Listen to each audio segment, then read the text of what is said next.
기도하고 시작하겠습니다. 하나님 감사합니다. 오늘도 이 늦은 시간임에도 불구하고 하나님 말씀 삼으며 이 자리에 모인 저희들 가운데 은혜 더해 주시고 하나님을 아는 지식이 쌓이는 시간 되게 하시며 그 지식이 우리 삶에서 나타나는 그저 이 땅에서 하나님의 나라를 살아가는 하나님의 귀한 자녀들 되게 없어서 예수님 이름으로 기도합니다. 아멘. 네, 오늘은 그 마가복음 남은 부분이랑 이제 마태복음 까지 하도록 하겠습니다. 마태복음은 뭐 분량이 많지는 않아요. 왜냐하면 저희가 복음서 배경부터 시작해서 마가복음에서 다른 공간복음의 내용들은 아주 많이 다뤘거든요. 그래서 마태복음의 분량은 뭐 아주 많지는 않습니다. 일단 시작하겠습니다. 그 25번 마가복음 25번이에요. 정치 권력과 종교 권력의 야합에 의해 십자가에 죽임당하신 예수. 예수님은 이 종교 권력에 의해서만 그리고 또 정치 권력에 의해서만 십자가에 달려 돌아가신 게 아니라 정치 권력과 종교 개혁 그 야합에 의해서 십자가에 죽임을 당하셨습니다. 사도행전 7장을 보면 그 스데반의 죽음이 나오잖아요. 스데반 죽음에서 스데반이 어떻게 죽나요? 그 돌을 던져서 죽인단 말이에요. 투석형이라고 하는데 그렇게 스데반을 죽이거든요. 죄송합니다. 이스라엘 공동체에서 이 투석형으로 사람을 죽일 때는 이 정결법과 관련이 있어요. 사람을 직접 때려서 죽이거나 직접 가하면 그 사람의 몸에서 피가 나오잖아요. 피가 몸 밖으로 나온 사람과 그 접촉하게 되면 그 사람도 부정한 사람이 되죠.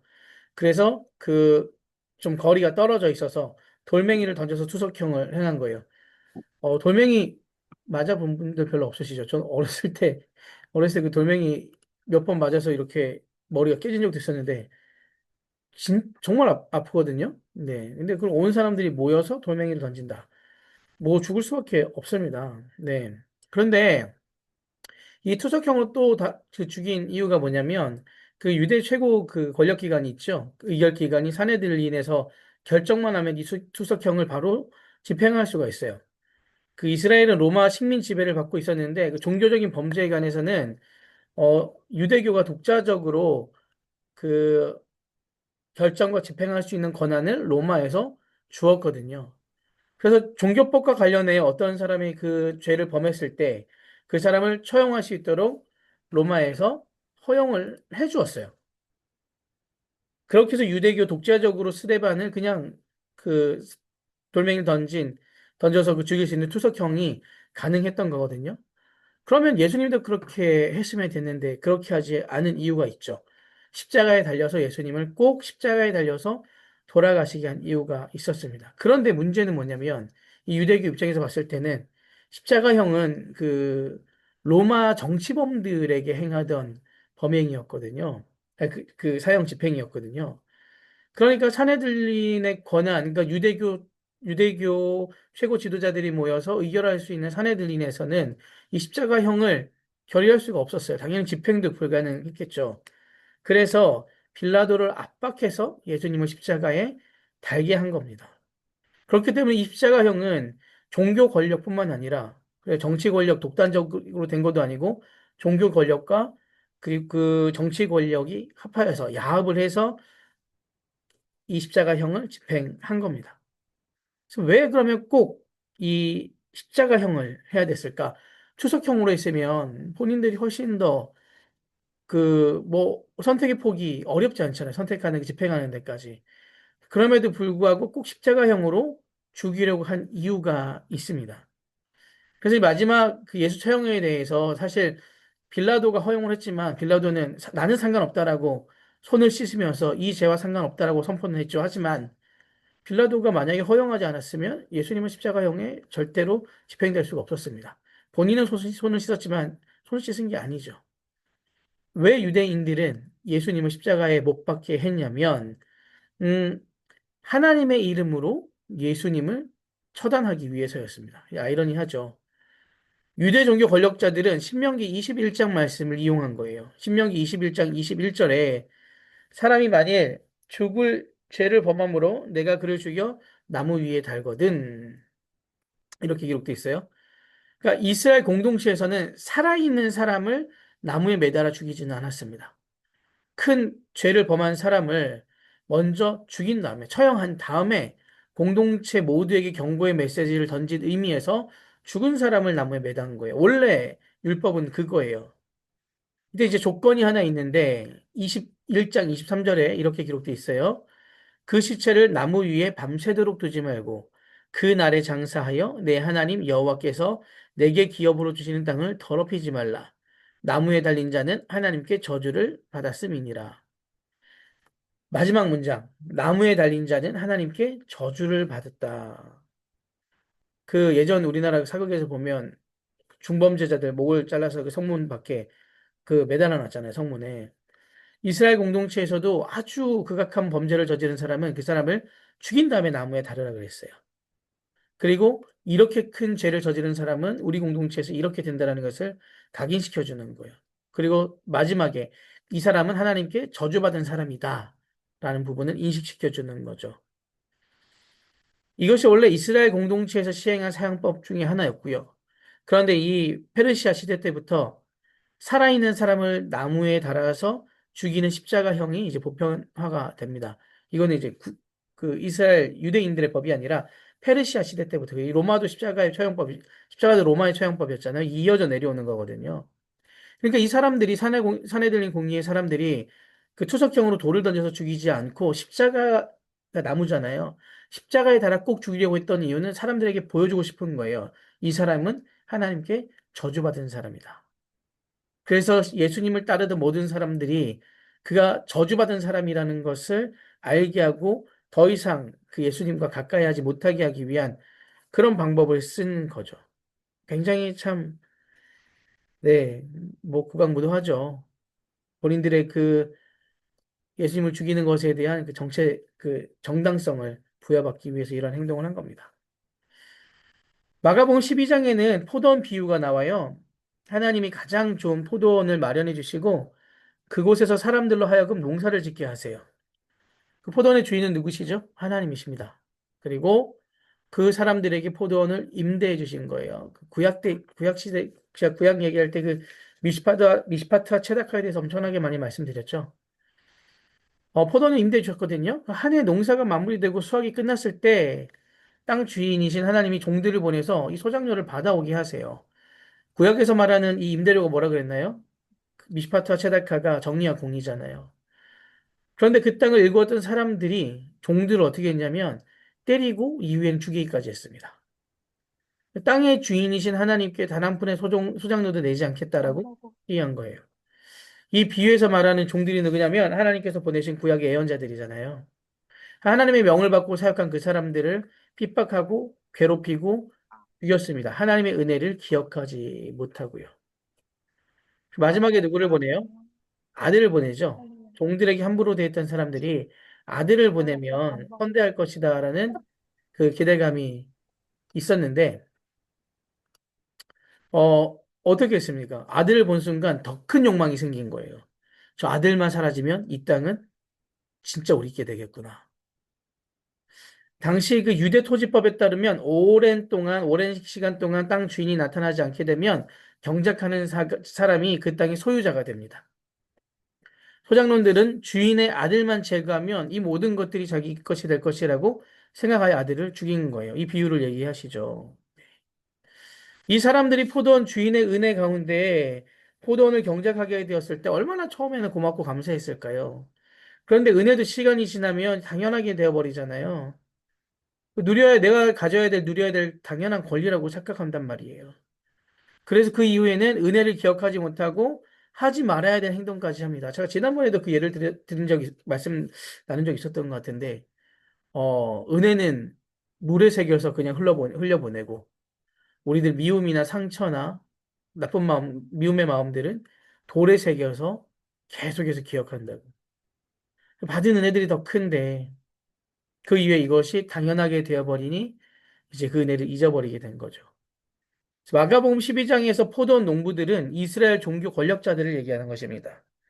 그들은 사실 입만 열면 하나님의 영광을 위해서 내가 산다, 하나님께 예배하고 찬양하라고 말하지만 실상은 그들이 얼마나 오랜 시간 하나님을 거부하고 하나님을 죽여왔는가를 비유하며 폭로한 거예요. 제가 엊그제 주일날 오후부터 그 통일선교위원회 우리 청소년 아이들 데리고 1박 2일 동안 어제 저녁까지 음, 국내에 있는 그 순교지들을 좀 방문을 했어요.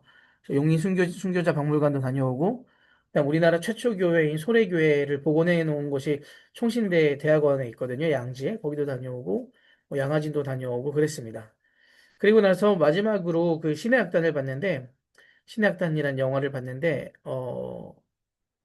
마지막 부분에 그 주인공이 그런 얘기, 이제 북한 간부거든요.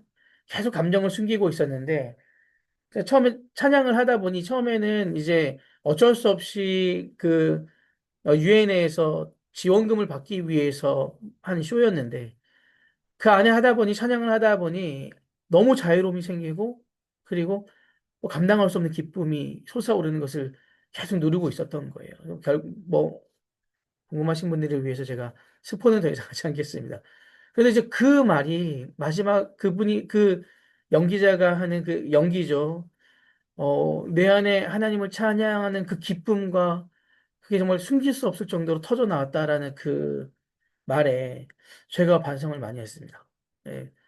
저희 교회에서 찬양인도도 정말 많이 하고, 뭐, 누군 저를 찬양 목사로 오해하신 분들도 계셨거든요.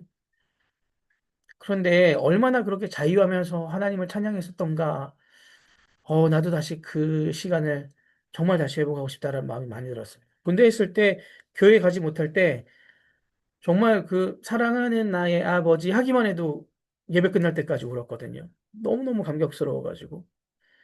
근데 너무 많이 하고 이제는 제가 그 사역을 하면서 기능적인 역할을 하다 보니 제가 그 기쁨을 너무 많이 잊게 된 거죠. 그래서 더 잊기 전에 다시 회복하고 싶은 마음이 정말 너무너무 크거든요, 지금. 받은 은혜들이 참 많은데 그 은혜를 잊지 말아야겠다라고 마음은 많이 품고 생각하지만 그렇게 살아가는 것은 저희들에게 또 주어진 지켜내야 될, 기억해야 될 사명이 아닌가라는 생각이 듭니다. 예수님께서는 마가복음 12장에 비유로서 그렇게 말씀하셨던 거죠. 당신들 종교 권력자들 입으로는 그렇게 얘기하지만 얼마나 오랜 시간 동안 하나님을 거부하고 하나님을 죽여왔는가. 비유적으로 폭로한 것입니다. 음, 요한복음에서 이제 다시 다루겠지만 요한복음의 중요한 주제 가운데 하나가 우리는 누구의 친구로 살아갈 것인가라는 것이 또 중요한 주제 중에 하나예요. 그래서 요한복음에는 이 친구라는 표현, 누구의 친구라는 표현이 두 번이나 나옵니다. 하나는 요한복음 15장 14절에 예수님이 제자들에게 이렇게 말씀하셨습니다. 너희는 내가 명하는 대로 하면 곧 나의 친구라라고 얘기했습니다. 예수님은 우리가 그 제자로만 머물길 원하신 것이 않았죠. 제자와 더불어 예수님 우리가 어떤 존재가 되길 원했냐면 당신의 좋은 친구가 되기를 원했습니다. 제가 그 가장 뭐 좋아하고 존경했던 분이 저희 아버지거든요. 대부분 다 많이 그러시잖아요. 근데 아버지가 돌아가실 때 어떤 마음이었냐면 제일 친한 친구를 잃어버린 것 같은 기분이었습니다. 그런 마음이었어요. 아버지랑 굉장히 잘 지냈고 제가 되게 좋아했거든요. 그러니까 친구를 잃어버린 것 같은 기분이었어요. 제가 가장 존경하는 분이고 또 때로는 뭐 무섭기도 했죠. 경애에 대한 마음도 있었죠. 존경하면서도 두려워하기도 했었고. 그렇지만 가장 친한 친구로 전 아버지를 여겼거든요. 그러니까 예수님의 관계가 그래서 저는 예수님하고의 관계를 설정하는 게 그렇게 좀 어렵진 않은 것 같아요. 그분이 나의 주인이시고 그 나의 구원자시지만 그리고 나의 스승이시지만 또한 예수님의 친구가 되고 싶은 그 마음이 있는 거죠. 요한복음에 그렇게 해서 이제 친구라는 얘기가 나와요.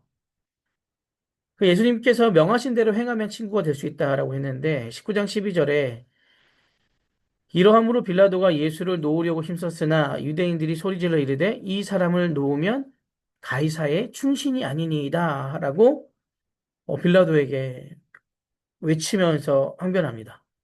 우리 한글 성경 번역에는 충신이라고 되어 있는데 헬라어로는 친구예요. 친구.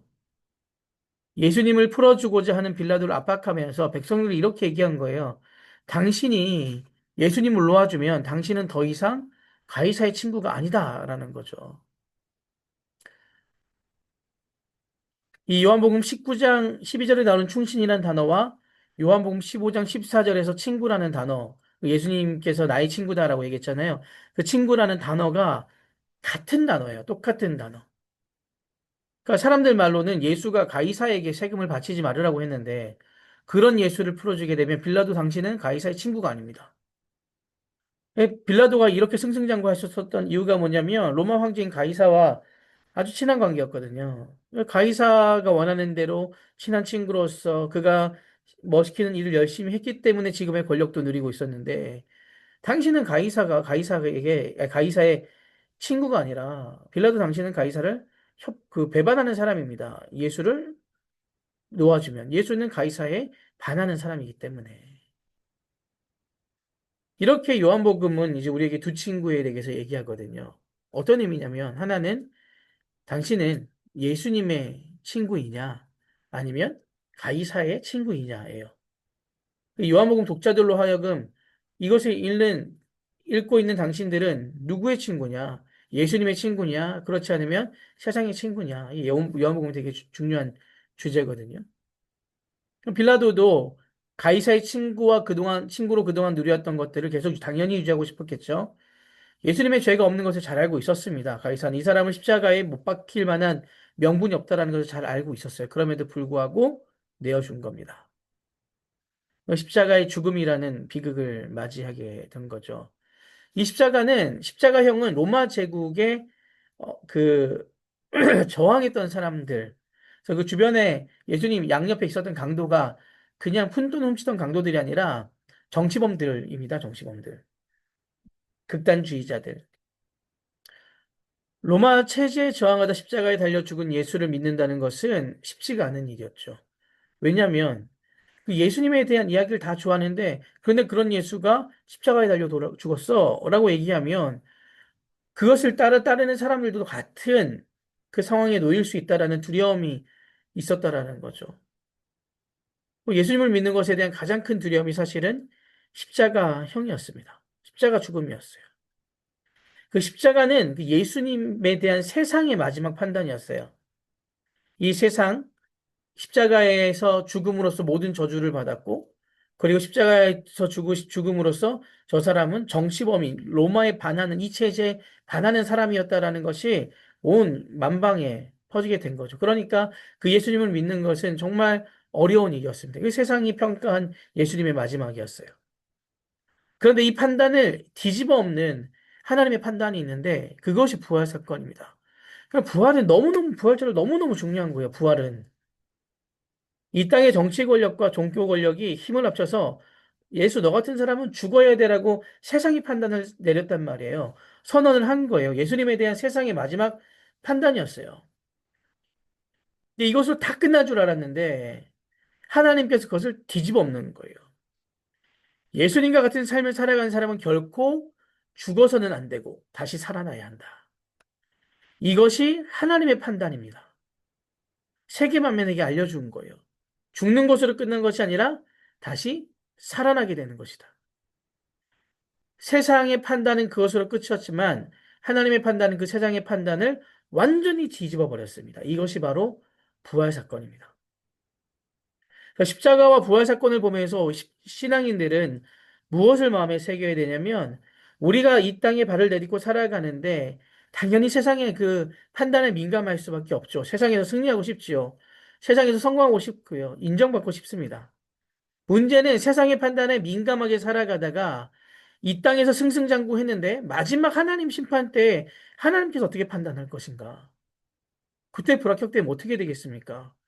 이 짧은 생에서 그 이후에 더욱더 큰 삶이 있는데 지금 이 땅에서도 하나님의 나라를 살아야 하지만 세상의 판단과 하나님의 판단이 완전히 다르다는 것을 보여주는 것이 바로 십자가 부활 사건입니다. 그래서 우리는 세상 판단에서는 다소 부족할지 모르겠으나 하나님의 판단에서는 정말 그 승리를 얻을 수 있는 그런 삶이 되어야 합니다. 그것이 그리스도인들이 살아내야만 하는 삶이라는 것입니다. 예수님의 제자들도 처음에 부활 믿지 않았잖아요. 왜냐하면 눈으로 십자가에 달려 돌아가시는 거 봤단 말이에요. 그러니까 일반 사람들이 믿는 것은 더 쉽지 않았죠. 처음에 예수님 그 부활했을 때 확산되니까 점점 확산되고 있으니까 로마 권력자들과 유대 사내들인 그 사람들은 반박 논리를 세웠는데 두 가지였어요. 하나는 시체 도난설, 그리고 하나는 좀 웃긴 얘기인데 예수님 기절설입니다. 이 시체 도난설은 제자들이 시체를 가져갔다라는 거예요. 그래서 무덤이 비어 있다라는 거죠. 집단적으로 제자들이 와서 로마 군사들을 힘으로 제압하고 시체를 가져간 다음에 무덤이 비어 있는 것을 강조하며 예수님이 부활했다라고 거짓말했다는 거. 이게 시체 도난설이고요. 기절설은 진짜 죽지 않고 잠깐 기절했다가 다시 깨어났다라는 겁니다. 이 복음서 보면 예수님이 육신적으로 되게 약했던 분이시거든요. 그 십자가 다 메고 올라가지도 또 못하죠. 누군가 대신 져주기도 하고요. 그런데 시간이 지날수록 더 많은 사람들이 예수님께서 죽었다가 부활했다라는 것을 믿게 되었어요. 이유가 무엇이냐면 그 부활한 예수님을 통하여 변화된 사람들이 너무 많은 거예요. 잘 보세요. 베드로가 예수님 십자가에 돌아가시고 나서 그가 꿈꾼 모든 것이 끝났단 말이에요. 완전히 다 끝나버렸어요. 그 배신감이 얼마나 컸겠습니까? 그리고 예수님을 세 번이나 부인했잖아요. 그런데 부활하신 예수님을 만나고 어떻게 됐죠? 그가 예수님과 같은 삶을 살려고 살아갔던 사람입니다. 그 세 번이나 부인했던 그 베드로가 아니라 사도행전 4장을 보면 대제사장이 그 한 번만 더 너 부활했다고 얘기해봐. 가만두지 않을 거야. 라고 얘기할 때 내가 하나님의 말씀을 듣는 것과 당신의 말을 듣는 것 가운데 무엇이 옳은가? 내가 보고 들은 것을 나는 말하지 않을 수 없다. 이렇게 얘기합니다. 대단한 거죠. 근데 지상 권력자 앞에서 더 이상 고개를 숙이지 않아요. 당당한 모습이에요. 그러니까 왜냐면 그렇죠. 그 협박하는 거거든요. 너 까불지 마. 까불면 가만히 안 둬. 그랬는데 보통 이제 거기에 대해서 좀 두려워하는데 어떻게 할 건데? 죽여! 죽여! 나 차라리 죽을래! 이렇게 얘기하는 사람들한테 협박은 의미가 없죠. 베드로가 그런 존재가 된 거예요. 그리고 사도행전 2장과 4장에 나오는 이 초대교회 교인들이 자신의 것을 그냥 다 내어놓습니다. 네, 철저하게 내요. 보통 우리 걸 지키려고 하는데 그렇지 않았어요. 일반적으로 할 수 없는 행동들이에요. 그 예수님의 부활을 믿었기 때문이죠. 이렇게 존재가 뒤바뀐 사람들이 동시에 한 말이 자신들은 부활한 예수님을 만났다라는 거예요. 말만 했으면 제자들이 그렇게 얘기만 했으면 이렇게까지 확산되지 않았겠죠. 예수님의 부활을 본 사람들이 많은 겁니다. 그래서 그것을 증거하는 사람들이 많은 거예요. 더 이상 내가 알던 그 존재가 아니다. 예수님의 부활로 인하여 옛사람을 죽고 나는 새 사람으로 살아간다라고 말하는 사람들이 너무너무 많이 된 거죠. 그래서 우리들의 삶도 이 부활 신앙을 가져야만 합니다. 그 세상이 판단하는 기준과 하나님이 판단하는 기준이 다르다는 거 잘 알잖아요, 저희들. 그러면 더 이상 이제 어떤 세상은 시류를 쫓아가는 것이 아니라 하나님의 그 나라를 쫓아갈 수 있는 그 삶의 모습들, 그것을 우리가 치열하게 기도하면서 그리고 말씀을 보면서 이 땅에서 삶을 살아내야 하는 것입니다. 마가복음은 지난주에도 기억하시겠지만 고난 중에 있는 마가 공동체 사람들을 위해서 쓰여진 복음서잖아요. 너무너무 핍박이 심했기 때문에. 그런데 그래서 마가 공동체에서는 고난받는 예수님을 봐라. 그분의 고난을 통하여 우리가 영생을 얻었다. 그래서 우리는 예수 그리스도의 고난에 동참해야 된다. 나를 부인하고 십자가를 져야 한다. 그것이 바로 예수님을 믿는 사람들이 살아내야 될 삶이다라는 것을 강조하는 책이 바로 마가복음입니다. 네, 이렇게 마가복음을 좀 마무리하도록 하겠습니다. 이어서 바로 마태복음, 그리고 복음서의 주제가 뭔지 좀 더 짧게 먼저 살펴보고 마태복음을 이어가도록 하겠습니다. 이 복음서에서 가장 중요한 주제는 뭐냐면 단어를 한 문장도 아니죠. 가장 중요한 주제가 하나님의 나라예요. 하나님의 나라. 예수님께서 공생의 사역을 시작함과 동시에 외친 말씀이 마가복음 1장 15절인데요. 이르되 때가 찼고 하나님의 나라가 가까이 왔으니 회개하고 복음을 믿으라 하시더라. 하나님의 나라를 맞이하기 위해 무엇을 하라고요? 회개해라라는 거예요. 하나님의 나라 가까이 왔으니 회개하고 복음을 믿어라. 그러니까 첫 번째 일이 무엇일까요? 회개입니다. 헬라어로 메타노이아 하잖아요. 메타는 바꾼다라는 거고요. 노이아는 인식 관점이라는 뜻이에요. 메타노이아가 무슨 뜻이겠어요? 인식을 바꾼다라는 거예요. 내가 그동안 갖고 있었던 인식과 관점을 하나님의 말씀으로 바꾸는 것이 회개예요. 주님, 지난주에 한 주에 내가 하나님을 떠나 살았습니다. 주님 용서하여 주시옵소서. 참회의 기도, 뭐 회개한 부분이겠지만 정말 회개는 삶의 방향을 완전히 바꾸는 거나 인식을 바꾸는 것이 회개라는 거죠. 그러니까 하나님의 나라를 살지 않았던 그 사람들에게 하나님의 나라를 살겠노라고 완전히 모든 삶을 바꾸라는 거. 그래서 세례 요한도 얘기했잖아요. 세례 요한의 그 세례는 원래는 믿지 않은 이방인들이 유대교로 개종할 때 했던 세례였는데 세례 요한은 유대인들에게도 그 세례를 줬다라고 얘기했잖아요. 그동안 말로만 하나님을 믿었던 그 모든 삶을 다시 돌이켜라라는 의미죠. 그러니까 인식과 관점을 바꾸는 게 회개거든요. 거기서 출발을 하는 거예요. 그래서 회개가 가능하려면 인식이 바뀌어야 되는 거. 세상이 심어준 그 인식이 바뀌어야 되는 거. 그 하나님 말씀으로 계속 점검해 보는 겁니다. 그리고 하나님에 대해서 근거해서 올바르지 않는 것은 과감하게 던질 수 있는 것. 그리고 하나님을 향한 인식으로 채워가야 하는 것. 이것이 회개의 출발이에요. 인식이 바뀌게 되면 삶이 변할 수밖에 없거든요. 예수님은 사람들을 하나님의 백성으로 초대했어요. 그런데 이제 우리한테 이 구원에 대한 부분은 무엇이 강하게 남아있냐면 천국이 굉장히 강하게 남아있어요. 천국. 마태복음에서 천국이라고 번역이 돼 있거든요. 이 단어가 사용되죠. 마가복음, 누가복음, 요한복음에는 대부분 다 하나님의 나라로 번역되어 있어요. 마태복음 4장 17절에 천국이 가까이 왔다라는 말씀이 나오잖아요. 왜 마태복음에서는 하나님 나라 대신 천국이라는 표현을 사용했냐면 이 마태복음 자체가 유대인들을 위해서 그 유대 공동체를 위해서 쓰여진 책이란 말이에요. 복음서란 말이에요. 유대인들의 10계명 중에 여호와의 이름을 망령되이 일컫지 말라라는 3계명이 있어요. 그래서 하나님의 이름을 부르는 것을 아주 삼가했단 말이죠. 그래서 헬라어로 하나님 나라는 헬바실 레이아 투 테우라는 이 문장인데 유대인들이 하나님의 이름을 망령되어 이름을 부르지 않기 위해서 하나님을 하늘로 바꿔서 부르기 시작했습니다. 테오스가 하나님이잖아요. 테오를 우란으로 바꾼 거예요. 하늘로 바꾼 거예요. 그래서 헬라어로 이렇게 기록되어 있잖아요. 마태복음이. 이것을 이제 우리나라에 한국이 그 성경이 들어올 때 처음에 한문으로 된 성경을 번역해서 아주 초기에 들어왔단 말이에요. 성교사님들이 들어오기 이전에 우리는 성경책이 먼저 들어와 있었잖아요. 번역해서 보부상들로 인해서. 그때 이제 하늘나라를 마태복음 하늘나라라고 이제 중국어를 번역을 했는데 이 중국어 하늘나라가 우리나라로 번역되면서 천국이라는 단어로 번역이 된 거예요. 천국. 그래서 이제 요즘 이제 젊은 분들은 하나님 나라라는 이 말을 많이 들어봤는데 예전에 여전히 우리는 천국이라는 게 더 익숙하단 말이죠. 하나님의 나라는 우리가 사후에 가는 천국으로만 인식하는 경우가 있는데 예수님께서는 이 땅에서부터 하나님 나라를 살아야 한다라는 것을 복음서에서 계속 강조하고 있습니다. 이것이 복음서의 가장 중요한 주제예요. 이 땅에서도 이루어지는 하나님의 나라, 뜻이 하늘에서 이루어진 것 같이 땅에서도 이루어지게 하옵소서. 하나님 나라는 우리 사후에 경험하는 세계가 아닙니다. 우리가 예수님을 그리스도로 고백하는 그 순간부터 계속해서 경험해야 하는 그 나라가 하나님 나라예요. 우리를 어둠의 권세에서 하나님 나라로 초대하시는 거예요.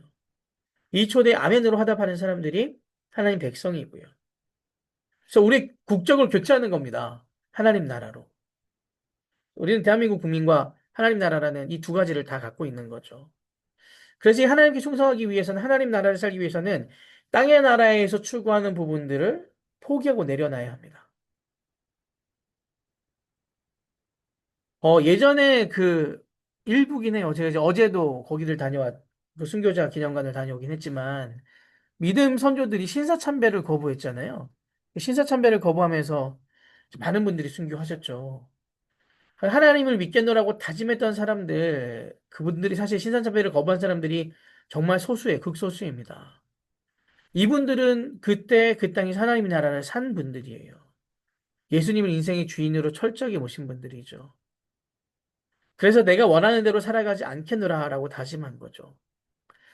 내가 원하는 대로 살아가지 않고 하나님 말씀대로 살아가는 사람들이 이 땅에서 하나님의 나라를 사는 사람이거든요. 그 사경에, 요즘은 사경이라는 얘기가 별로 없지만 옛날에는 그 말씀 사경에 많았잖아요. 이 사자가 한자로 조사할 사자입니다. 그러니까 성경을 조사하듯이 열심히 공부하는 모임이 사경이에요. 한국교회가 성경을 열심히 원래 공부했던 교회거든요. 그런데 1920년 이후에 사경회보다는 이 부흥회가 활성화되기 시작했습니다. 부흥회는 목회자나 부흥 강사가 준비한 메시지가 일방적으로 이렇게 선포되고 끝나는 거잖아요. 사경회 기간 중에 되게 좋은 프로그램이 있었는데 이것도 제가 구약할 때 몇 번 말씀드린 적이 있어요. 신앙 토론회였습니다. 신앙 토론회. 그러니까 말씀을 공부한 다음에 이 말씀에 빗대어서 그럼 우리가 이것을 어떻게 삶을 적용할 것인가에 대한 이 토론들이 있었다라는 거죠. 예전에 황해도 간바이 교회는 이런 주제도 있었다고 해요. 하나님이 원하시는 남편과 아내의 관계는 어떤 것인가? 그 두 가지를 결정했대요. 하나는 하나님은 남편과 아내가 서로 상호 존대하기를 원한다. 다른 하나는 또 하나는 남편과 아내가 겸상을 하기를 좋아하실 것이다. 그 결정을 하고 그렇게 시행했다는 거죠. 그 당시에는 겸상하지 않았잖아요. 조선의 약간 질서하고 문화였거든요. 근데 말씀을 배워보니까 이것은 하나님의 뜻과 우리가 너무 반하는 삶을 살아가고 있다라는 거예요. 그래서 그 말 사경유 기간 중에 토론하면서 그것을 결정하고 그 교회가 그거를 지켰다라는 겁니다. 그분들은 이제 모여서 예배 참석하는 것만으로 우리의 신앙이 어, 온전하다라고 생각하지 않았다는 거죠. 그 말씀에서 말하는 말을 지키려고 애쓰고 노력했다라는 거. 하나님의 나라를 살려고 했다는 거. 이것이 복음서의 주제입니다. 마태, 마가, 누가, 요한. 저희들이 또 이 부분을 잘 이어가야겠죠. 네. 하나님 말씀을 잘 공부하고 그리고 고민하고 나는 어떻게 살아갈 것인가에 대해서 실천해 나가는 저희 육교구 식구들이 되었으면 좋겠습니다. 네, 이제 마태복음으로 들어가 보겠습니다. 마태복음의 중요한 특징을 보도록 하겠습니다. 이제 마태복음은 누가 썼을까요? 마태가 썼겠죠? 네, 아무래도. 근데 다양한 목소리들이 있어요. 아직까지.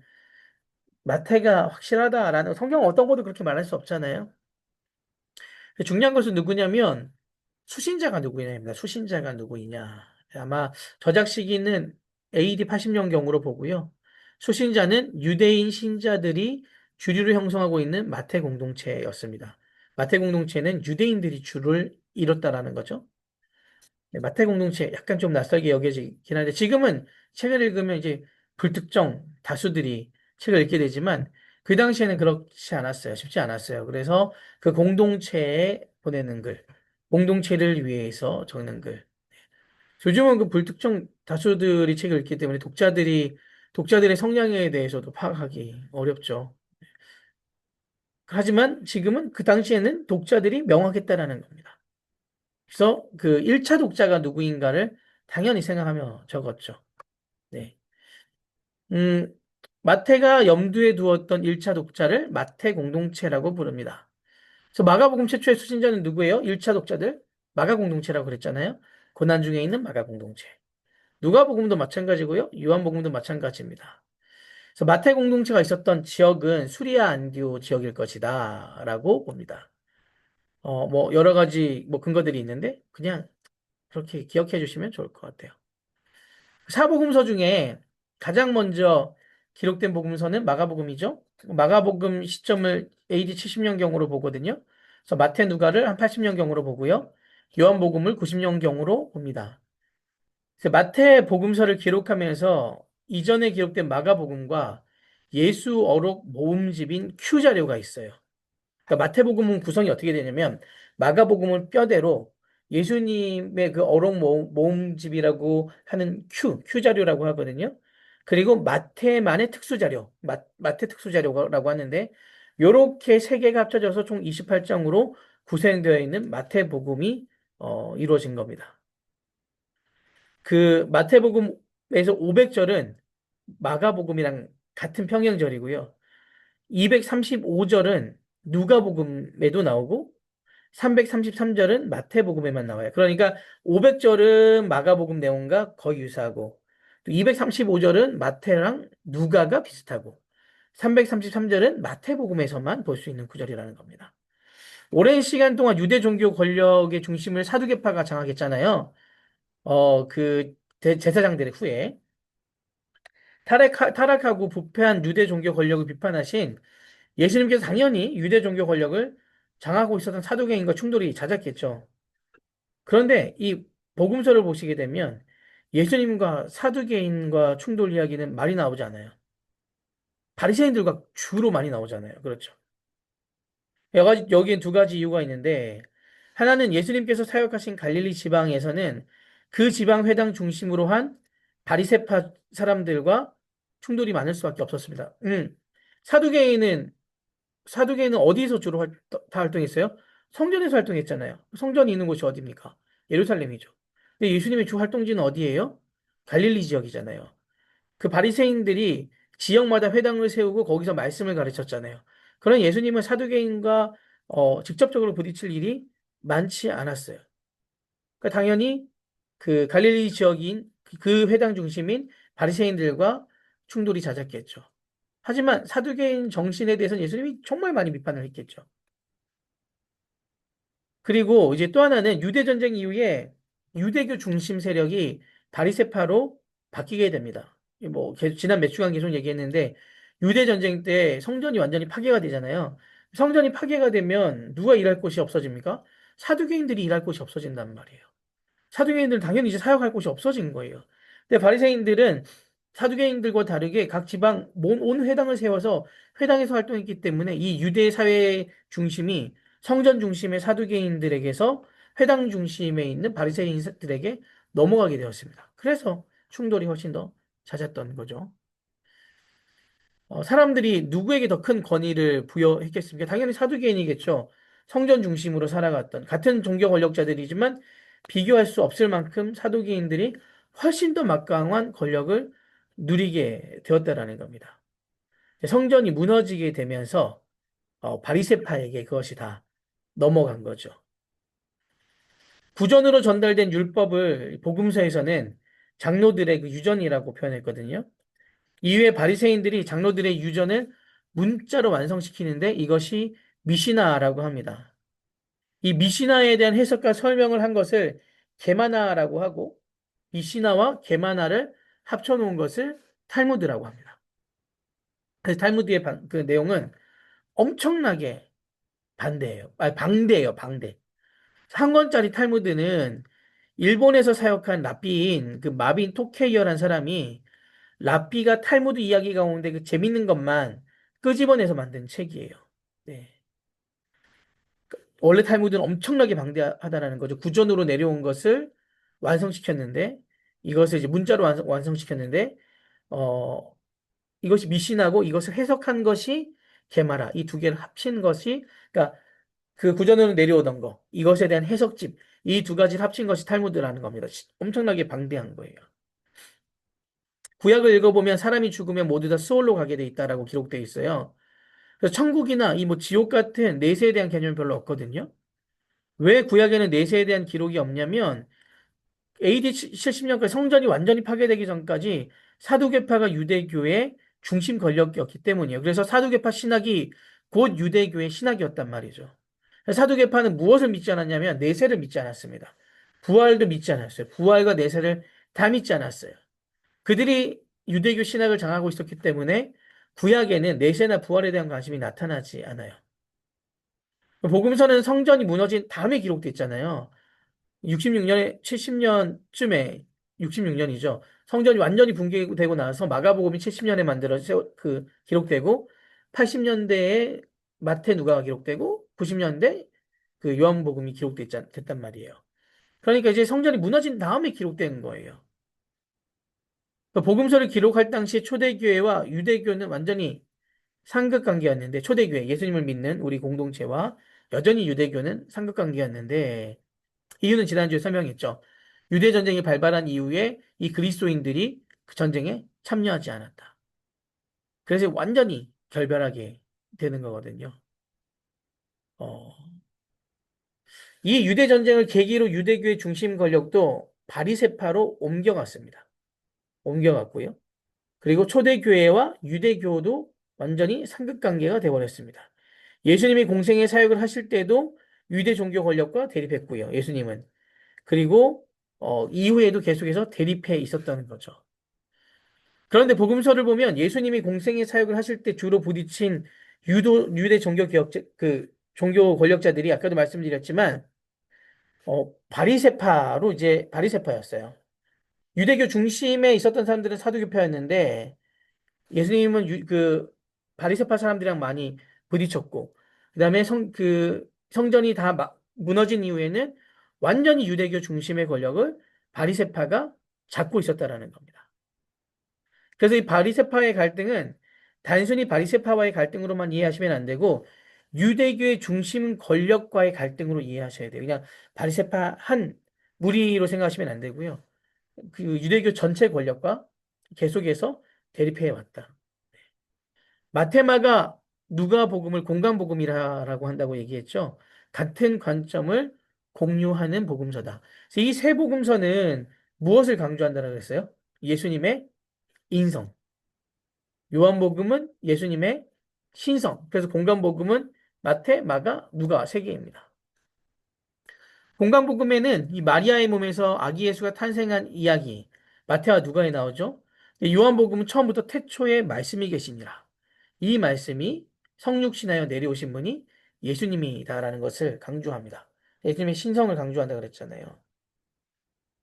공간복음 예수님의 인성에 대한 강조, 요한복음은 신성에 대한 강조를 계속하고 있습니다. 여전히 지금 현 시대에 신학계의 그 두 기둥이 어디냐면 독일 신학의 한 기둥이고요. 또 한 기둥은 영국과 미국 신학입니다. 영국과 미국 신학 하나예요. 일반적으로 독일 신학은 예수님의 인성을 많이 강조하고요.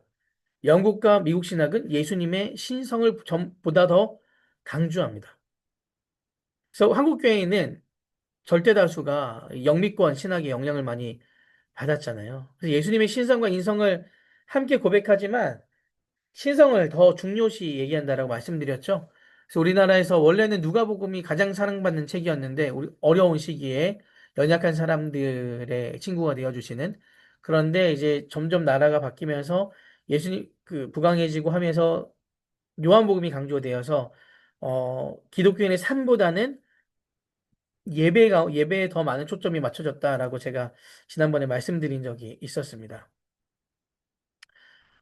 그 예수님의 신성을 이렇게 너무 중요하게 그 생각하면, 강조되면, 복음서 안에 기록되어 있는 모든 사역은 예수님이 신이기 때문에 가능했다. 이렇게 이해가 됩니다. 틀린 말은 아니죠. 그래서 우리 인간인 우리가 그것을 따라할 수가 없는 거예요. 근데 이 신성을 이제 강조하게 되면, 나를 따르라라는 이 명령으로부터 조금 자유로워질 수 있는 거잖아요. 예수님은 제자들에게 나를 따르라고 말씀하셨지만, 이 신성을 강조하게 되면서, 우리가 어떻게 그분과 똑같은 삶을 살 수 있습니까? 우리는 그분을 우리의 주인으로 모시고 우리의 왕으로 모시고 그분께 경배하고 예배합니다. 이렇게 되면서 그 삶에 대한 신앙생활이 좀 자유롭게 되는 거죠. 그래서 우리가 찬양과 경배에 훨씬 더 많은 집중을 하고 있는 겁니다. 예수님은 우리와 똑같은 인성을 가지셨지만 이 죽기까지 하나님께 순종하셨거든요. 그리고 제자들에게 나를 따르라라고 말씀하셨어요. 우리가 예수님께서 행하신 일, 그 기적들은 우리가 행할 수 없겠지만, 예수님께서 말씀하고자 했던 이 땅에서 하나님의 나라와 예수님께서 살아가신 그 삶, 인간의 모습으로, 인간의 모습으로 살아가신 그 삶, 이것을 집중해서 또 나아가야 되는 것이죠. 근데 이것이 너무 강조되면 예수님의 인간적인 면만 부각되고 그것만 더 집중하게 되면 그것이 자유주의 신학이 되는 겁니다. 예수님을 우리가 제대로 살기 위해서, 따라 살기 위해서는 이게 우리의 힘으로 안 되거든요. 아무리 하려고 해도 안 됩니다. 누가 도와주셔야 돼요? 성령님께서 도와주셔야지 가능한단 말이에요. 자유주의 신학은 이 예수님의 인성, 예수님께서 살아가신 그 삶, 선한 삶. 그래서 뭐 슈바이처 박사 같은 경우도 그 아프리카에 가서 예수님의 그 삶대로 살아가는 것을 계속 실제적으로 보였잖아요. 그런데 그 안에 예수님의 신적인 요소는 거부하였단 말이에요. 신성에 대해서는. 그래서 그 한 면만 너무 강조되면 자유신학의 한계에 봉착하게 됩니다. 근데 이 자유주의의 신학에 대해서 반발로 나온 것이 영미신학이거든요. 자유주의 신학은 예수님을 우리의 도덕 선생님 정도로 치부하는 거죠. 근데 그렇게 살려고 발버둥 치는 거예요. 근데 그것은 그것만 강조되기보다는 예수님의 인성만 드러나는 것. 그렇게 되면 신이신 예수님에 대한 모습은 우리가 찾지 않게 됩니다. 정말 심각한 문제가 또 생기는 거죠. 그래서 예수님을 따라 살아가면서 우리가 기도해야 되는 부분이 성령님께서 나를 도와주셔야 된다라는 것을 기도하고 간구해야 되는 것입니다. 또 반대로 지나치게 신선만 강조하면 우리가 이 땅에서 예수 그리스도의 모습을 닮아가는 그 삶은 뒤로 내놓는 거예요. 그래서 늘 예배 나오고 주여 주여 주여 하고 기도하고 네, 이것이 잘못된 건 당연히 아니죠. 우리 하나님께 그렇게 나가야 됩니다. 근데 그것만으로 충분한 하나님의 나라를 살아가고 있다라는 착각을 하는 것이고 내가 하나님의 사람으로 다른 삶을 살아간다라는 착각을 하게 되는 거죠. 아닙니다. 이 두 가지 다. 예수님께서 완벽한 인간이면서 완벽한 신이셨듯이 우리도 예수님의 가르침을 따라 살아가기에 발버둥 쳐야지만 이것에 대한 한계를 느낄 수밖에 없고 그래서 주님 나를 이 땅에서 하나님의 나라를 살 수 있도록 도와주시옵소서라는 그 부르짖음에 함께 가야 된다라는 것이죠. 이것이 균형 잡힌 신앙생활입니다. 그래서 마태복음은 그 유대 그리스도인들에게 대상으로 쓴 복음서예요. 유대교에 대한 해박한 이해를 갖고 있는 사람들에게 구약에서 예언한 것들이 바로 예수 그리스도를 통해서 성취되었다. 우리가 알고 있는 이 모든 지식들, 그 지식들, 이것이 완성이 예수 그리스도를 통해서 이루어지고 그분이 우리가 기다리던 메시아이다. 이것을 입증하는 것이 마태복음의 목적입니다. 그래서 마태복음에는 이 성취, 형식, 인용구들이 많이 등장해요. 유대인들이 중요하게 생각하는 구약의 말씀들이 예수님을 통해서 어떻게 이루어졌는가? 어떻게 성취되어 있는가? 이것은 선지자로 하신 말씀을 성취하려 하심이라. 이런 표현이 마태복음에 총 10번이 나오거든요. 이런 인용구를 통해서 예수 사건이 구약에서 예언됐던 그 사건이 일어난 거야 라는 것을 계속해서 얘기합니다. 그래서 마태복음은 구약을 76번 인용하고 그리고 독자들이 이미 가지고 있는 선지식을 활용해서 인용문의 그 출처를 명확히 밝히고 있지는 않고 있습니다. 그래서 이것을 통해 우리가 무엇을 할 수 있냐면 마태복음의 주된 독자들은 유대인들이다. 네. 유대인들에게 이 사건은 정말 믿음할 사건이다라는 것을 계속해서 알려주는 거. 유대인은 그 두세 증인법이 있잖아요. 이것을 증명하기 위해서 최소한 몇 명 있어야 돼요? 두 명. 내지는 세 명. 그래서 마태복음에는 둘이라는 숫자, 셋이라는 숫자가 자주 등장합니다. 예수님이 거라사 지방으로 건너가서 군대 귀신 들린 사람을 만났을 때 마가복음은 그 사람을 한 명으로 기록하고 있는데 마태복음은 군대 계신 사람을 둘이라고 얘기합니다. 둘. 예수님이 예루살렘에 입성하실 때도 다른 복음서는 낙이 한 마리 타고 입성하시는데 반해 마태복음은 낙이 새끼 두 마리가 등장해요. 이처럼 그 중요한 사건마다 항상 둘이라는 것을 마태복음은 강조하는 것입니다. 독자들이 유대교에 정통한 유대 그리스도인이기 때문에 그렇습니다. 하나님께서는 모세를 통해 그 모세 오경을 주셨잖아요. 하나님의 계시가 오경을 통해 전달된 것이죠. 예수님은 그 계시의 완성자고요. 그래서 모세 오경을 완성한 것. 그래서 마태복음에서 이것을 마태 오경이라고 그게 별칭으로 중요하지 않습니다. 마태 오경이라고도 불리기도 하는데 마태복음에 보면 예수님의 말씀을 크게 5개의 묶음으로 정리하고 있어요. 이걸 그냥 마태 오경이라고 부르기도 합니다. 모세가 이스라엘 백성들에게 5권에 된 율법을 주었던 것처럼 예수님께서도 하나님의 백성인 그리스도인들에게 5권에 된 말씀으로 주셨다라는 거. 그래서 5장에서 7장까지 산상설교, 10장의 제자 파송설교, 13장의 천국 비유설교, 18장의 제자 공동체 규칙에 관한 설교, 24장, 25장에서 종말 심판에 대한 고별 설교가 있습니다. 그래서 5개. 그래서 마지막 종결 부분에는 예수께서 이 말씀을 마치심에라는 표현이 나와요. 그러니까 모세 오경과 이유는 너무 그 의도는 명확히 보이죠? 예수님을 그 모세가 가장 뛰어난 그 지도자잖아요. 율법을 네, 받고 그것을 정리한 사람. 예수님을 그 이상의 사람으로 놓는 거예요. 존재로 놓는 거예요. 모세오경과 견주어서 마태복음에서 가장 중요하게 드러내는 모형론이 모세 예수 모형론이거든요. 그 제가 금방도 말씀드렸지만 예수님께서는 진정한 모세의 완성자시다. 그러니까 모세가 그림자면 예수님은 실체시고, 모세가 약속이라면 예수님은 성취고, 모세가 하나님의 집의 종이라면 예수님은 하나님의 집의 아들이다. 이런 비교를 통해서 모세보다 예수님에게 더욱더 큰 권위를 부여하는 것입니다. 그래서 마태복음에서 자세히 보면 예수님은 모세와 유사한 체험을 많이 하세요. 그 유아 학살로부터 구원, 그렇죠? 모세도 갈대상자에 들어가서 둥둥 떠왔잖아요. 예수님도 마찬가지로 헤롯이 죽이려고요. 애굽으로에서 피신 그 헤롯 왕을 피해서 애굽으로 가지요. 그런데 모세는 어디로 가요? 미디안 광야로 피신하잖아요. 자기 고향으로 돌아와서 하나님의 나라의 사역을 시작했죠. 모세도 다시 고향으로 돌아와서 출애굽 시켰지요. 30년간 알려지지 않은 상태의 갈릴리 생활, 30살, 30세쯤부터 공생애를 시작했다라고 나오잖아요. 40년간 미디안 광야에서 생활했고요. 그다음에 요단 강가에서 세례와 홍해를 건너는 거. 그 홍해 건너는 것을 집단 세례로 보인다고 예전에 출애굽기 때 말씀했던 거 기억나시죠? 40주야를 광야에서 금식하고 산에 올라 새 율법과 새 율법을 가르치시고 시내산에서 산에서 율법을 받고 10가지 기억, 마태복음 8장에서 9장까지 나오거든요. 10가지 재앙. 열쇠의 구름 가운데서 변화하시고 무새가 아론과 나답 아비후를 데리고 시내산에 올랐을 때 엿새 동안 구름이 산에 가리는 상황에서 모세 얼굴에서 광채가 났다. 그러니까 이런 부분들 매우 유사한 체험을 많이 하는 거예요. 대상이 독자가 1차 독자가 유대 공동체 사람들이었기 때문에 가장 설득력이 있는 것은 모세와 의 비교이기 때문입니다. 비슷한 여정을 살아가고 있다고 알려주는 거죠. 시내산에서 하나님으로부터 율법을 받아 이스라엘 백성들에게 선포했죠.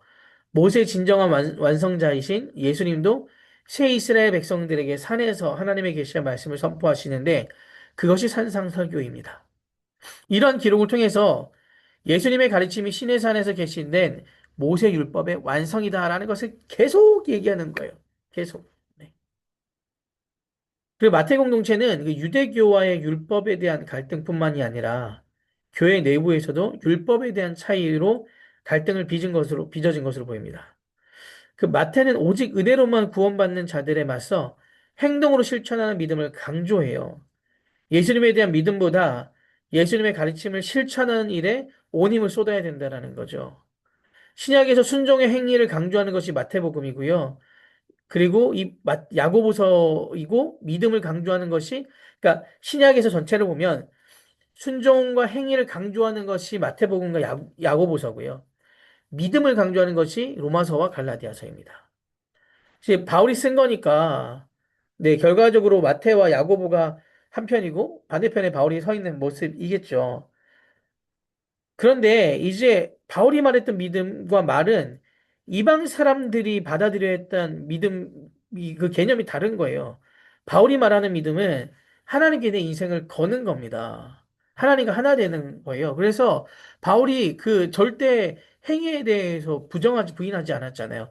다만 이 믿음에 대해서 왜냐하면 우리의 의로 구원을 받을 수 없다라는 것을 강조하기 위해서 우리는 아무것도 한 것이 없고 오직 믿음으로 구원을 받는다라는 것을 설명했죠. 말했죠. 근데 바울은 어떻게 살았나요? 누구보다 그 삶으로 하나님 앞에 순종하고 행동하는 삶을 살았잖아요. 다른 개념이 아니라는 거예요. 그런데 이제, 바울은 마태는 그래서 이 유대 공동체 가운데 너희들이 그 개념적으로만 하나님의 나라를 위해서는 안 되고 우리가 이 땅에서 그렇게 살아야 된다. 인지적인 동기만 하는 것이 아니라 그분이 우리 삶의 구원자이심을 삶으로 살아내야 된다라는 거. 네. 그것이 정말 중요하다라고 마태는 계속해서 얘기하고 있는 것입니다. 네. 믿음과 행함이 반대되는 것이 절대 아니에요. 근데 그걸 오해를 많이 했죠. 한국 교회도 그 이신칭의가 너무 강하잖아요. 그 믿음이 너무 강해서 성화의 과정이 되게 많이 등한시되었단 말이에요. 음, 마틴 루터도 그 야고보서를 지푸라기 서신서라 그랬습니다. 완전히 오해를 한 거죠. 근데 오해를 할 수밖에 없었던 이유가 뭐냐면 이 믿음에 대해서 정말 강조할 수밖에 없었기 때문에 극단적으로 이것을 강조하기 하다 보니 야고보서를 상대적으로 아주 낮게 여겼던 거죠. 마태복음은 이제 예수님께서 유대인들에게로 왔으나 그들이 예수를 거부함으로 인해서 이방인들에게 복음이 넘어갔다라는 것을 강조합니다. 그래서 이방인 선교회에 대해서도 그들을 같이 설득하고 있는 거예요. 이방인들의 그 유대교인들 입장에서는 어떻게 이방인들에게 하나님의 그 복음이 들어갈 수 있는가에 대한 의문이 들 수 있잖아요. 그런데 마태는 그것을 유대인들이 이것을 거부했기 때문에 이방인들에게 복음이 그 주도권이 넘어갔다. 이것을 신학적으로 정당화를 시켜주고 있는 것입니다. 예수님의 탄생에부터 순환에 이르기까지 유대인들은 그 예수님을 적대자로, 이방인은 예수님의 편의 선자로 그려지고 있습니다. 하나님은 유대인들만의 하나님이 아니라 유대인들과 이방인 모두의 하나님이라는 그 보편주의, 구원의 그 보편화가 마태복음 안에 흐르고 있어요. 대표적인 이야기가 수로보니게 여인의 이야기죠. 중요한 것은 유대인에게서 이방인으로 하나님의 백성이 대체된 그것을 얘기하는 것이 아닙니다. 여전히 유대인들도 하나님의 백성이라는 겁니다. 유대인이라고 모두 하나님의 백성이 되는 것도 아니다. 우리는 그동안 유대인이기 때문에 하나님의 백성이라고 생각했지만 그 예수님을 거부하였기 때문에 이방으로 이 촛대가 옮겨졌다. 그럼에도 불구하고 우리 유대인들이 예수님을 믿고 받아들인다면 우리는 여전히 예수님의 편에 서 있는 사람들로서 살 수 있다는 것을 강조하는 것입니다. 그러니까 유대교 사상에 젖어 있는 그들을 예수님께로 옮겨오는 것이죠. 유대인들 중에서도 예수님을 거부했던 사람은 탈락이지요. 네. 그래서 하나님의 백성이 될 수 있는 길이 온 열방에 열려 있다는 것을 강조하고 있습니다. 마태복음 마지막 28장 부분도 그거잖아요. 마지막 그 명령을 하는 예수님께서 주실 때, 네, 온 열방으로 가서 하나님의 말씀을 전해야 하는 것이 우리의 가장 중요한 사명임을 알려주고 있는 것입니다. 마태복음 수신자는 그 마태 공동체라고 얘기했죠. 뭐 고대 사회에서는 그 집단에게 편지를 쓰는 것이 일반적이기 때문에 그래서 1차 독자가 마태 공동체라는 것을 저희들이 꼭 기억하셔야 됩니다. 당연히 마가, 누가, 요한은 또 그들의 공동체를 쓴 것이고요. 처음 부분에 제가 얘기했던 부분인데 이 마태복음을 구성하고 있는 세 가지 자료. 가장 먼저 그 복음서 중에 쓰였던 마가복음이 기초로 쓰여져 있고 마태복음과 이 누가복음의 공통적으로 나오는 자료를 Q 자료라고 부른다. 그리고 마태복음만에 있는 그 자료, 이 자료를 마태 그 특수 자료라고 부른다. 그래서 이 세 가지가 마태복음을 구성하고 있는 것이라고 생각하면 되겠습니다. 근데 좀 이제 정리를 하자면 마태복음의 그 1차 독자가 마태 공동체 사람들이다. 그리고 이들에게 계속해서 말해주고 싶었던 것은 구약 시대의 그 약속이 예수님을 통해서 성취되었다. 어떤 사람과 비교를 많이 했다 그랬죠? 모세와 비교를 많이 하였다. 그래서 오경을 하나님께서 모세에게 율법을 주셨듯이 마태복음에 총 5가지의 예수님의 설교가 나오는데 이것을 바로 모세오경과 비교해서 한 마태 오경처럼 여기면 될 것이다라고 제가 말씀을 드렸고요. 그리고 그 모세 모양과 예수님의 어떤 행했던 일들을 또 비교함으로써 예수님께 그 엄청난 권위가 있음을 계속해서 강조하고 있다라는 겁니다. 그리고 모세는 하나님의 집의 종이었다면 예수님은 하나님의 집의 아들이었다라는 것을 강조하면서 이 유대 공동체 사람들, 우리가 하나님께 선택받은 사람들이었으나 그것만으로 구원을 받을 수 있는 것은 아니다. 왜냐하면 우리가 그 하나님을 거부하였기 때문에 예수님을 밀어냈기 때문에 그 촛대가 이방으로 옮겨졌다. 그럼에도 불구하고 우리는 완전 버림받은 것이 아니라 예수님을 믿는 그 공동체 안으로 들어오면 우리는 그 안에서 하나님의 나라를 살아갈 수 있다는 것을 계속해서 강조한 책이 마태복음이라는 겁니다. 이렇게 마태복음이 이런 구성으로 쓰여져 있다는 것을 보시면서 그 마태복음을 다시 한번 읽어보시면 마태복음이 새롭게 다가올 것입니다. 네, 오늘 이렇게 해서 마태복음까지 좀 마무리하도록 하겠습니다. 다음 주에는 누가복음과 사도행전의 네, 사도행전은 음, 엄청 방대하거든요. 그래서 제가 이 복음서가 끝나면 사도행전은 건너뛰고 그 서신서로 넘어갈 것 같아요. 요한계시록까지 다 한 다음에 마지막 성경 공부를 마무리하는 걸 사도행전으로 정리하도록 하겠습니다. 다음 주에는 누가복음과 사도행전을 같이 볼게요. 왜냐면 누가복음과 사도행전을 누가가 적었거든요. 그래서 누가행전이라고 부르기도 합니다. 그 부분을 저희들 좀 나눠보도록 하겠습니다. 그래서 2월 달 안에 복음서를 마무리하는 것이 저희 성경 공부 짧은 목표입니다. 오늘 이렇게 또 강의를 들으셔서 감사합니다. 오늘 나눈 내용을 기반으로 마태복음을 읽으실 때 이렇게 좀 더 저희들의 눈이 열리고 확장되었으면 좋겠습니다. 기도하고 마치겠습니다. 하나님 감사합니다. 오늘도 이 시간 가운데 저희들 함께 마가복음 뒷부분과 마태복음 전체 부분을 한번 좀 나눠 보았습니다. 하나님 복음서를 볼 때마다 하나님의 관심이 누구에게 있는지 너무나 명확합니다. 이 땅에는 우리들에게, 하나님의 자녀들에게 너무나 큰 관심을 갖고 있다는 것을 저희들이 기억하게 해주시고 이 땅에서 하나님의 나라를 살아내는 우리 육교구 모든 식구들 되게 하여 주시옵소서. 주여 주여 이름만 부르짖지 않게 해주시고 예수님께서 걸어가신 그 길이 어떤 길인지 고민하며 따라 걸어갈 수 있는 그 길이 너무나 고된 길이기에 주님께 간구하며 그 길을 정말 승리하는 길로 살아갈 수 있는 우리 육교구 모든 식구들 되게 하여 주시옵소서. 저희와 함께 하실 주님을 의지하며 우리 주 예수 그리스도 이름으로 기도합니다. 아멘. 아멘. 감사합니다.